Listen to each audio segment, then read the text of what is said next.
Hello there my friends, and welcome back to the channel. Now, as you can tell by the title of this video, this isn't going to be my normal style of video, and you'll forgive the appearance. I didn't bother with the hair and makeup today because that doesn't matter. The only thing that matters right now is getting this message to whoever needs to hear it.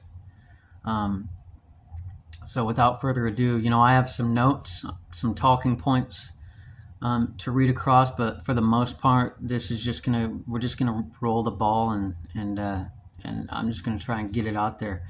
So I struggled with drug and alcohol addiction for over 10 years, from when I was about 19 to when I was about 29 years old. And like any kid, like any teenage kid, I smoked marijuana as a teenager. I drank as a teenager. Wasn't really addicted. Fast forward to when I'm 19 years old, I step out in the real world. I get my first real world job working at a gas station, and it was a big chain gas station.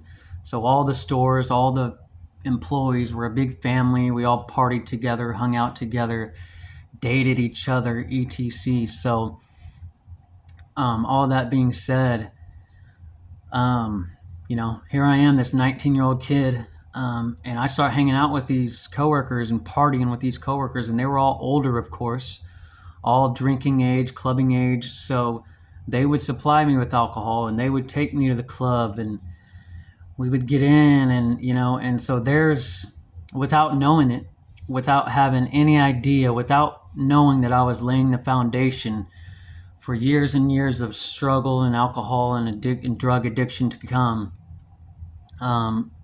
Before you know it, I was drinking every day. I was doing drugs. I was getting high. I was going to work drunk, high. I was sneaking out to my car to get high on break. And all this while functioning. The whole 10 years of my addiction, I was a functioning addict, meaning I held a job. I went, my friends in my family, they had no idea. I mean, I'm sure some of them knew, but for the most part, I hid it. I was at work on the register some days, just blackout drunk. There were mornings I get to work and I didn't even remember driving to work. That's how scary it was. I mean, but that was just normal.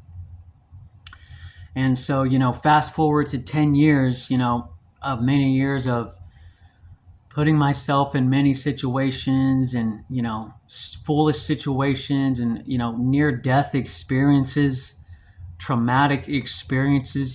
Fast forward 10 years to when I was 29, and that brings me to my first talking point. It won't happen unless you are fully ready. Meaning, sobriety won't happen unless you are fully ready. It took me several attempts.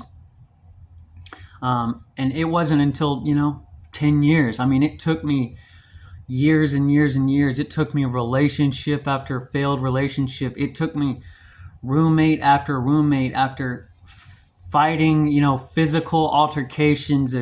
I mean, there were times where I'd be blackout drunk and I'd pop my mouth off and boom, it'd be a tussle. You know what I'm saying? Next thing you know, I'd wake up in the morning, black eye, I got, the room is all stirred about, and there was mornings where I woke up in the drunk tank. There were mornings where I woke up to find out I did something horrible or someone else or something. You know what I'm saying? So it took years of that to build up for me to finally realize, when is it going to end? When is it going to end? So we go to when I was 29 years old. That's when it finally hit me. Something's got to change. Something's got to give. And I'll never forget where I was when that moment hit me. It was August 1st, 2022. And I was sitting at lunch with my father and my brother. And we were on our way to a baseball game, but we were hitting lunch first. And I'll never forget. I don't know why. I don't know where it came from. Well, I do know where it came from. It came from the Almighty.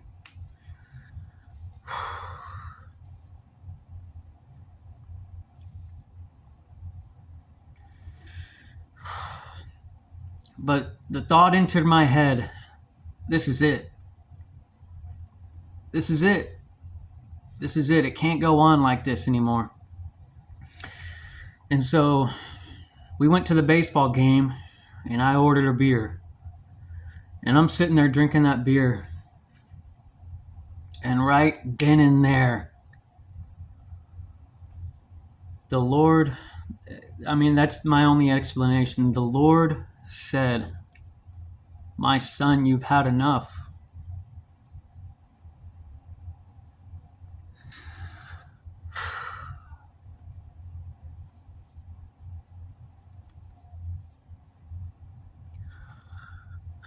Excuse me, folks. And so I went home that day and I was wondering, why did I have this epiphany of sobriety? Why did I have this? It's like the Lord told me right there, I was sitting there drinking that beer and it's like the desire left me. The desire to drink anymore just left. But it didn't happen that quick, It didn't happen that quick. Of course, a few days later, I would pick up another drink, pick up another bottle. Only I started to get extremely sick. The hangovers were hitting me like you wouldn't believe. Like each hangover was feeling like I was literally dying. I mean, dehydration. I couldn't hold food down. I couldn't wake up without doing this. And I had to drink. And I'll never forget, years before, a wise man told me, because he saw what was going on. This was when I was working at the gas station, still in my early 20s. He saw what was going on. He pulled me to the side and he said, "Cameron, you don't want to be waking up when you're 40 doing this." And I looked at him crazy. I looked at him like, this guy, this ain't the movies. That ain't gonna be me.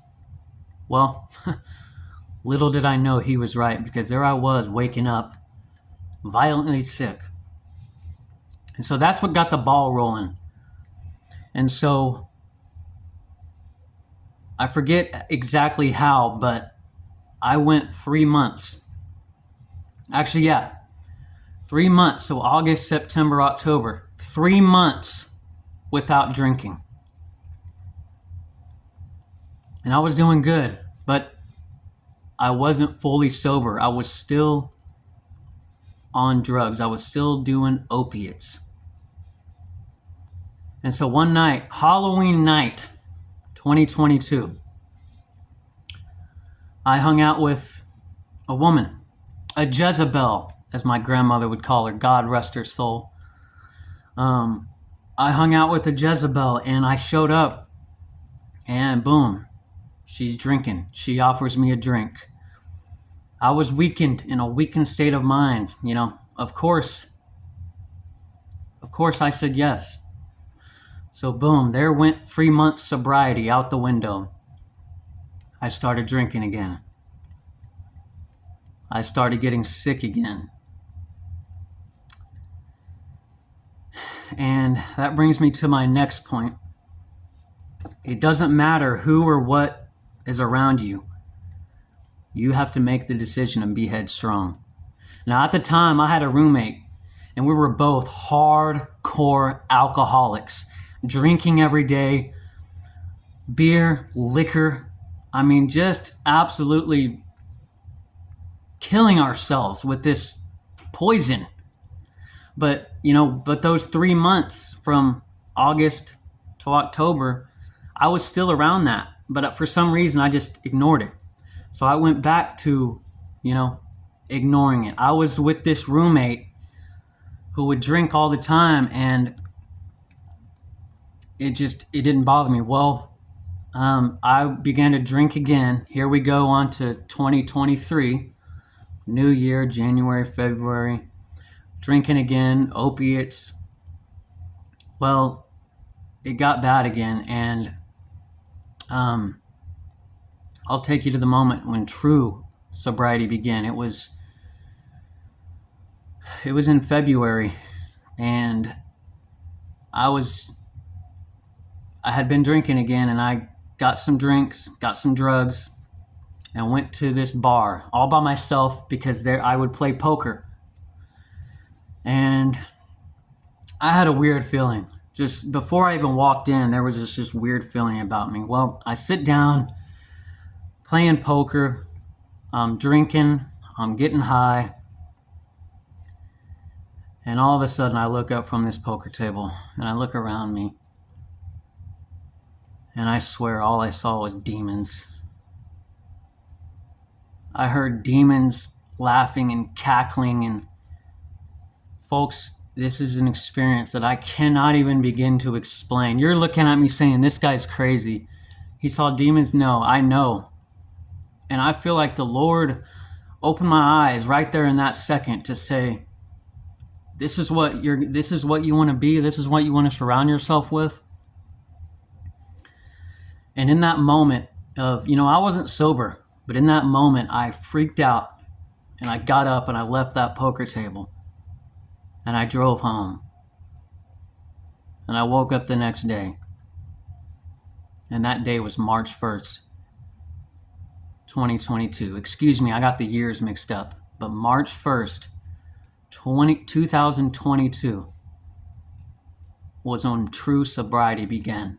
At the recording of this video, it's August 5th, 2026.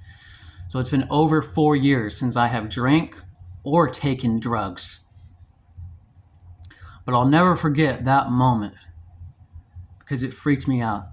And you know what? It takes a moment like that to snap you out of it. Or at me, anyway. Everyone's got their own story. I'm telling you mine, okay? Say this guy's crazy all you want, but if you've been face to face with hell, if you've been face to face with the devil like I have, then you would understand what I'm talking about. And it's hard for me, forgive me, because this is bringing back all the old memories that I tried to sweep under the rug and forget about. But I can't forget about this. God told me to get on here and make this video because someone out there needs to hear it. And you know what? Years ago, I was that somebody. Years ago, I was on YouTube scrolling, looking for videos, how I was listening to other people's story, other people's journey. And it helped me, folks. It helped me to hear someone else's struggles because there's a million people, there's 100 people out there with stories way worse than mine, way more tragedy than mine. So if they can do it, if I can do it, then you can do it. But you just have to want. You can't do it for anyone else. You can't even do it for God. You got to do it for yourself. And that brings me to my next point. The pain, the tragedy, the suffering will not magically just go away. It will not magically disappear. As a matter of fact, it may even get worse. Because I remember it got worse for me. That whole month of March was hell. Because, folks, I cold turkey quit alcohol and opiates on the same day. I woke up March 1st with drugs, with opiates and alcohol in the rear view mirror. And folks, I cannot explain to you how torturous the withdrawal period was. It was months. Folks, I went through PAWS, post-acute withdrawal syndrome, for months, wondering, asking God why. When will this suffering end? Because I've quit the drugs and alcohol, but the torture in my mind and my body, it won't go away. And I was begging God, why? And the only explanation is that it's not some magical, you're not just going to quit the addiction and it's just going to magically quit. Your mind is not going to magically reset. You have to put in the work. And you have to go through the struggle, and you have to get up every day and look in the mirror and look at that person and say, is this who I am? Is this who I want to be? If the answer is no, then you got some work to do. And I still get up in the mirror and look every day. Because right now I'm going through hell, folks. If you know me, you know I'm going through hell. And I have every reason to give up sobriety. I have every reason to go to the liquor store that's a half a mile away and take a drink and numb the pain, but I don't. Why? Because I know tomorrow I'll wake up feeling sick. I know tomorrow I'll wake up feeling guilt. And I have dreams. Still to this day I have dreams. The only nightmares I have is when I drink in my dreams and I wake up feeling guilty, and then I just relieve. Oh, it's just a dream, it's just a nightmare. And that brings me to a random point, folks. Alcohol is terrible. It is poison. It is the worst for everything about your physicality. It makes you not sleep. Folks, I haven't had, and I know I just said nightmares, but when I was drinking and I was an alcoholic, I had nightmares every night. I couldn't sleep. I had nightmares. The demons were manifesting. Why? Because that's spirits. And since I have quit drinking, I have not had one demonic nightmare. I've had bad dreams and dreams where I drink, but the demonic possession, and that's what I believe alcoholism is. It's a spirit. It is a demonic possession that I rebuke in the name of Jesus. And I'm not some religious, I'm not preaching at you. You know, I'm not trying to. I'm just trying to relate, because that's the only explanation. That the desire to quit drugs and alcohol didn't just come over me miraculously out of nowhere. No, I know where it came from. But everyone's got their own, and that brings me to another point. You want to know my 12-step program? It was this right here. It's the only thing that got me through. I mean, yeah, there were YouTube videos, and yeah, there was counselors and whatever, but I'm telling you, folks, open up that book. That's my only explanation. And I'm not doing this for likes. I'm not doing this for, I'm not doing this for recognition. I'm doing this so that someone else can hear this message, because right now I know there's a million souls out there being tortured by addiction. So what can I do? What can I do? Yeah, I can think all I want. I can whatever. But folks,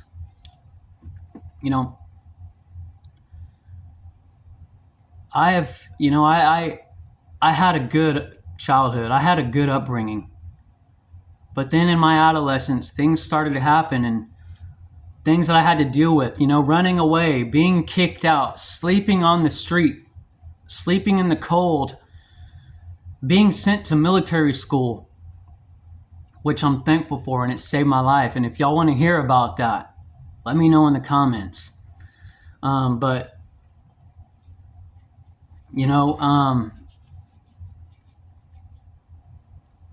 I've been, and we'll close with this. These past several days have been extremely hard on me. And what did I do? I picked up this book and I opened it up and I went to Judges and I read the story of Samson. And it absolutely broke my heart, because here we have a man who was destined from birth. He was destined. He was a Nazarite from birth, which means you don't drink, you don't touch grapes, you don't touch dead bodies, you don't cut your hair. Which some people took the Nazarite vow and it wasn't for their whole life. To end the Nazarite vow, you cut your hair. But Samson, he was meant to be a Nazarite his whole entire life. And what happened? He struggled his whole entire life with sin, with lust, lusting Philistine women who were unclean, ungodly.